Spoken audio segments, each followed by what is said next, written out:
যে অভিযোগ করা হয়েছে সেগুলোর যদি প্রমাণ থাকে তাহলে তা সুস্পষ্টভাবে আমাদের কাছে প্রদান করা হোক এবং আমরা নিজ দায়িত্বে সাংগঠনিক ব্যবস্থা গ্রহণ করব, তাদেরকে আইনের আওতায় নিয়ে আসতে কাজ করব। আমাদের দ্বিতীয় যে দাবিটি ছিল, যদি এনসিপি সংগঠন এই উদ্যোগটি নিয়ে থাকে তাহলে তারা সেই উদ্যোগের পিছনে যথার্থ যৌক্তিক প্রমাণ এবং দলিল প্রকাশ করুক। যদি প্রকাশ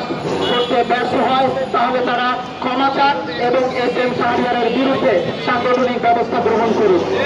এই দাবিগুলোর পরিপ্রেক্ষিতে আমরা তাদেরকে 72 ঘন্টা সময় দিয়ে অপেক্ষারত ছিলাম। আমরা প্রত্যাশা করেছিলাম তাদের দিক থেকে কোনো প্রমাণ কিংবা সাংগঠনিক ব্যবস্থাটি গ্রহণ করা হবে, কিন্তু দুঃখজনক সত্য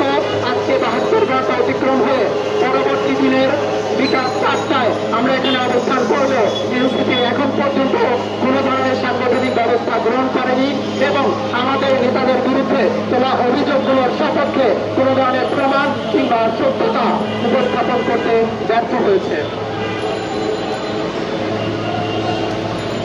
আজকের বিষয়টি যতটা না SM শাহরিয়ারের, যতটা না এনসিপির, তার চেয়ে বেশি বাংলাদেশের। জুলাই অভ্যুত্থান পরবর্তীতে আমাদের প্রত্যেকের প্রত্যাশা ছিল অন্যায় এবং অপরাধীদের শনাক্ত করে তাদেরকে আইনের আওতায় নিয়ে আসা উচিত, কিন্তু আমরা দুঃখজনকভাবে দেখছি যে সকল মানুষগুলো জুলাই অভ্যুত্থানে সরাসরি অংশগ্রহণ করে নিজেদের সর্বোচ্চ বিসর্জন দিয়েছে